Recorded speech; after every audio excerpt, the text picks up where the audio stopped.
Halo semuanya, Assalamualaikum warahmatullahi wabarakatuh. Kembali lagi di Talkshow Seiris, talkshow-nya Hima PSDKU UNS episode 7. Wah, nggak kerasa ya, Talkshow Seiris ternyata sudah sampai di episode 7. Dan di episode kali ini akan membahas tentang peran mahasiswa terhadap masyarakat. Jadi peran mahasiswa itu nggak hanya di kampus aja, tapi juga peran mahasiswa juga terjun langsung dalam masyarakat. Tujuannya apa? Tujuannya untuk membantu membangun sumber daya masyarakat yang ada di desa. Dan dengan salah satunya, caranya yaitu mengikuti program yang diadakan oleh pemerintah bagi para mahasiswa seluruh Indonesia, yaitu program pemberdayaan masyarakat desa atau disingkat dengan P2MD. Nah, maksud dari P2MD ini untuk menumbuhkan kepedulian dan mengundang kontribusi mahasiswa dalam membangun dan pemberdayaan masyarakat di desa. Dan untuk for your information ya teman-teman, dari sekian banyak proposal yang diajukan oleh berbagai perguruan tinggi, hanya ada 70 proposal dan 43 perguruan tinggi yang lolos. Dan salah satunya yaitu dari kampus UNS Madiun. Tepuk tangannya dong. Nah, terdapat 2 proposal yang lolos dan dari Prodi D3 Teknologi Hasil Pertanian. Nah, sekarang juga sudah ada perwakilan dari tim P2MD yang lolos, yang di sini akan menemani kita, yaitu ada Mbak Citra dan Mbak Ririn. Halo Mbak, gimana kabarnya hari ini? Alhamdulillah baik. Alhamdulillah. Mungkin bisa langsung perkenalan dulu ya dari Mbak Ririn dulu. Oh ya. Oke, sebelumnya perkenalkan, nama aku Rino Vitasari dari program studi D3 Teknologi Hasil Pertanian angkatan 2021. Oke, halo semua, kenalin nama aku Citra Berlivanika Wibowo dari sama program studi D3 Teknologi Hasil Pertanian angkatan 2021. Nah, jadi juga kita itu sebenarnya sama-sama dari Prodi THP, cuman beda kelas sama beda kelompok tim P2MD seperti itu ya Kak ya. Oke, langsung saja kita bahas tentang P2MD. Sebenarnya P2MD itu apa sih? Dari Kak Ririn dulu. Oke, kalau setahuku ya Kak, P2MD sendiri itu program pemberdayaan masyarakat desa ya. Nah, kalau programnya ini diadakan oleh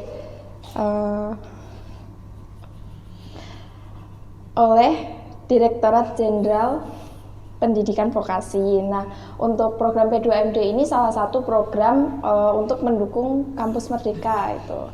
Nah, program P2MD sendiri ini ditujukan untuk mahasiswa-mahasiswa, terlebih lagi mahasiswa-mahasiswa yang fokus ke Ormawa. Jadi kayak dia ikut organisasi seperti Hima, BEM, kayak gitu. Oh, seperti itu. Kalau dari Kak Citra bagaimana?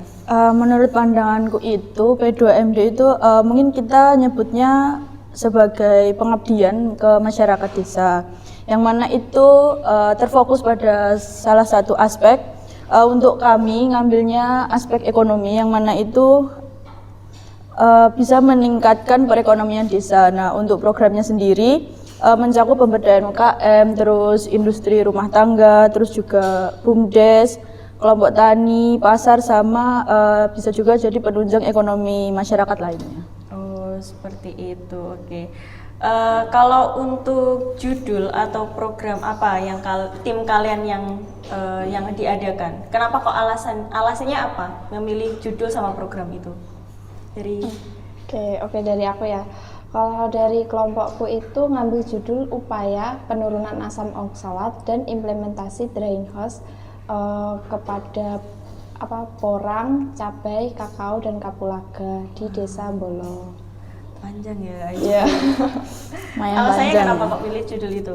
Alasannya pilih judul ini kan kalau porang itu asam oksalatnya kan tinggi. Iya, kalau benar. dikonsumsi secara teratur kayak berturut-turut setiap hari itu bisa jadi gagal ginjal.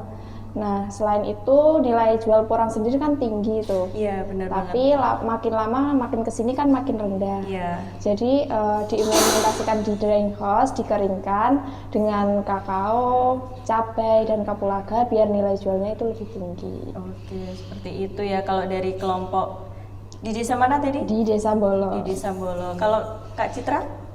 Untuk kelompok kami itu ngambil judul itu penguatan masyarakat Desa Bodak, Madiun dengan inovasi coklat rempah dan penerapan digital marketing melalui sinergisitas organisasi kemasyarakatan. Untuk alasannya itu kan nggak semata-mata buat judul ya kita. Yeah. Jadi kita itu dari kelompok kami observasi dulu, survei dulu ke desanya, ke UMKM-nya, ke BUMDes-nya, terus kita cari, kita tanya masalah apa sih yang ada. Terus habis dari itu baru kita rumusin masalah yang mana nantinya itu masalahnya bisa jadi acuan kita buat bikin program kerja yang nanti buat dilaksanain ke desa tersebut. Oh, jadi judul sama program itu nggak semena-mena dibuat ya? Iya, enggak harus dong. ada permasalahan yang ada di desa daerah ya? Iya. Oke, berarti kalian terjun langsung ke desa itu ngapain aja? Apakah ada cinlok kayak statement-statement KKN kayak gitu? Gimana? Dari siapa? Dari Mbak Citra dulu deh. Oke, kalau alhamdulillahnya itu kita terjun langsung kurang lebih 3 minggu. Nah, untuk apa aja yang kita lakuin di sana itu kita fokus sama program kerja yang kita buat. Jadi di sana itu nggak semena-mena cuma main, cuma nikmatin alam itu enggak. Jadi kita buat program kerja, kita laksanain di sana. Alhamdulillahnya udah hampir 90% itu alhamdulillah programnya udah jalan. Terus untuk yang cinlok kayaknya kurang tahu ya, tapi ada sih, tapi ya lebih banyak mungkin ada yang pernah temen-temen tuh ada yang suka mungkin iya, terus keseruannya juga iya dapat di sana rame-rame soalnya. Terus habis itu mungkin ada yang patah hati juga di sana, berkedok healing mungkin bisa. Oh, seperti itu. Seru kok pokoknya.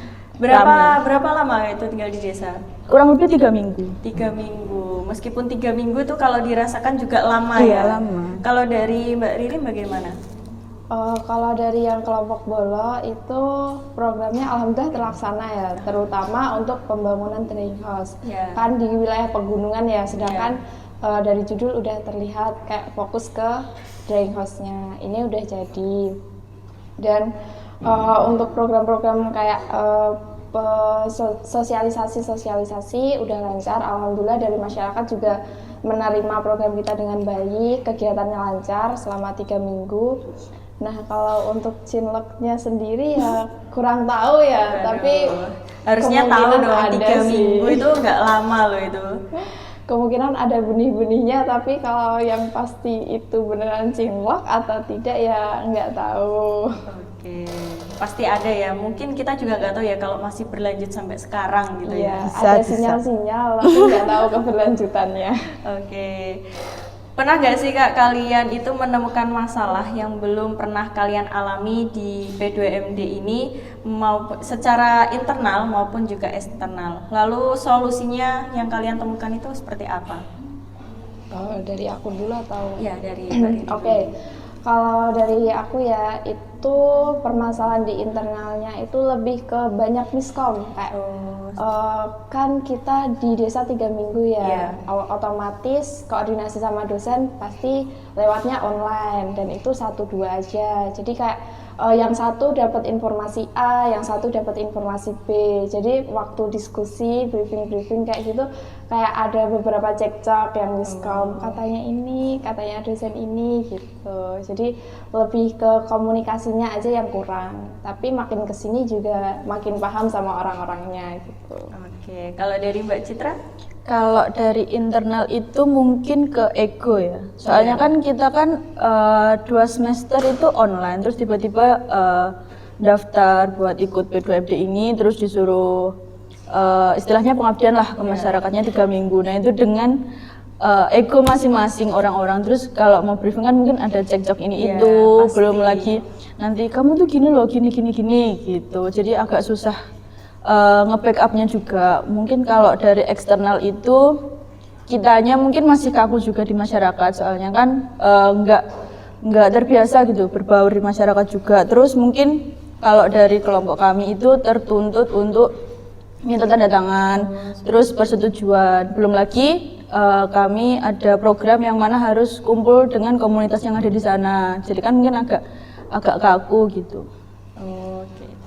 Terus jadi susahnya itu karena kita remaja ya. Pasti kan kita juga kalau udah di rumah itu males gitu loh kalau berbaur. Bukannya males, kayak udah capek karena kegiatan kampus. Terus sampai rumah juga paling udah rebahan, istirahat. Jadi kurangnya berbaur sama lingkungan atau masyarakat di rumah itu juga bikin masalah ya kalau kita KKN atau menjalankan P2MD ini ya Kak ya. Apalagi kan COVID kan, jadi nggak terbiasa gitu 2 tahun di rumah. Terbatas. Iya, gitu terbatas gitu, ketemu sama tetangganya. Kayak gitu sih. Oh, oke. Ternyata banyak sekali ya pelajaran dan pengalaman yang dapat diambil dari program P2MD ini. Kira-kira menurut kalian kesan sama pesan selama P2MD ini apa? Ini P2MD-nya udah berakhir atau masih Jalan. Masih jalan. Tapi kalau untuk di desanya udah selesai, Udah tinggal selesai. penyusunan laporan Iya. ya ini. Oh, sudah penyusunan laporan. Kesan sama pesannya apa? Selama P2MD ini. Dari siapa dulu ini? Mbak Citra aja. Mbak Citra dulu. Untuk kesan-pesannya itu banyak sih. Mungkin dari kita lebih kenal sama teman. Mungkin 3 minggu itu enggak lama emang, cuma kan kalau kita kan lebih ternyata sifatnya tuh kayak gini, jadi aku harus melakuinya itu kayak gini gitu biar nggak sama-sama kena ego kan. Terus habis itu untuk yang di desa itu alhamdulillahnya masyarakatnya itu welcome, apa-apa nanti kesini lagi ya main-main gitu kan seru. Terus yang kalau kami kan disediakan fasilitas termasuk untuk rumah tempat tinggal. Nah, alhamdulillah yang punya itu baik banget gitu. Bapaknya yang Kong itu baik banget. Jadi nanti kamu main kesini ya, nginep sini lagi gitu. Banyak sih, tapi alhamdulillahnya seru. Alhamdulillah. Kalau dari Mbak Riri? Kalau kesan pesannya selama P2MD termasuk yang di Bolo ya, itu lebih ke seru aja sih. Soalnya kan di sana itu kita pure membaur ke masyarakat ya, banyak kegiatan-kegiatan yang harus bersosialisasi. Jadi kayak udah tahu nih orang-orangnya juga, kayak udah terbuka semua aib-aibnya. Udah tahu ya dari mulai bangun tidur sampai mau tidur lagi gitu, udah tahu kayak kebiasaannya. Kayak mandinya dan sebagainya, yang lama siapa, yang cepet siapa udah kelihatan baik buruknya lah. Jadi lebih ke kalau balik ke perkuliahan lagi lebih paham, orangnya kayak gini, jadi lebih tahu lah cara menanggapi dia kalau lagi bad mood dan sebagainya. Oke, jadi tahu ya sifat-sifat temennya kayak gimana gitu ya Kak? Oh ya, nah kan di sini juga kan Kak Hanifah juga ikut tim P2MD. Oh iya. Kan kayak gimana gitu kalau nggak ditanya kesan-pesannya tuh apa sih? Waduh, gitu. malah saya ditanya balik ya ini. Iya dong. Kalau dari saya ya kesan sama kesannya selama P2MD itu, kalau kesannya tuh capek tapi seru karena kita jadi tahu ya bahwa di Madiun itu benar-benar ada sumber daya alam tuh yang belum bisa dimanfaatkan gitu kan. Itu tuh sayang banget. Terus untuk pesannya pesannya tuh bingung aku kalau tanya kalau tanya pesan itu pasti bingung. Pesannya buat nanti kalau ada program seperti ini P2MD, buat teman-teman jangan takut-takut buat ikut karena ini benar-benar bermanfaat, nggak cuma dari kita mahasiswa, juga bermanfaat dari masyarakat desa juga, kayak gitu sih. Mau ditambahin lagi? Sedikit info boleh ya? Iya. Untuk program ini tuh mungkin bisa merekognisi mata kuliah ya. Dari THP itu merekognisi 20 SKS mata kuliah. Jadi 20 SKS itu kita fokus ke pemberdayaan desanya. Terus ada berapa mata kuliah? 2 ya? Dua itu reguler karena itu di program pemberdayaan masyarakat itu belum tercantumkan, jadi terpaksa harus reguler. Kalau untuk mata kuliah yang lain itu direkognisi.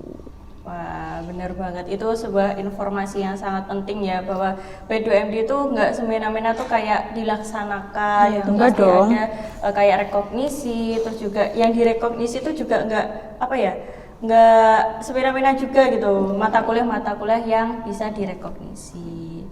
Wah, ternyata seru banget ya P2MD. Selain mendapatkan ilmu dan mendapatkan pengalaman, juga bermanfaat juga bagi kita mahasiswa maupun juga masyarakat yang ada di desa.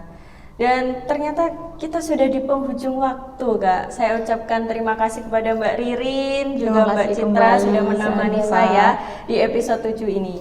Dan semoga mahasiswa tidak hanya berperan sebagai akademik, tetapi juga berperan memperdayaan masyarakat. Saya Hanifah Kacahyani pamit undur diri dan sampai jumpa di next episode. Bye-bye.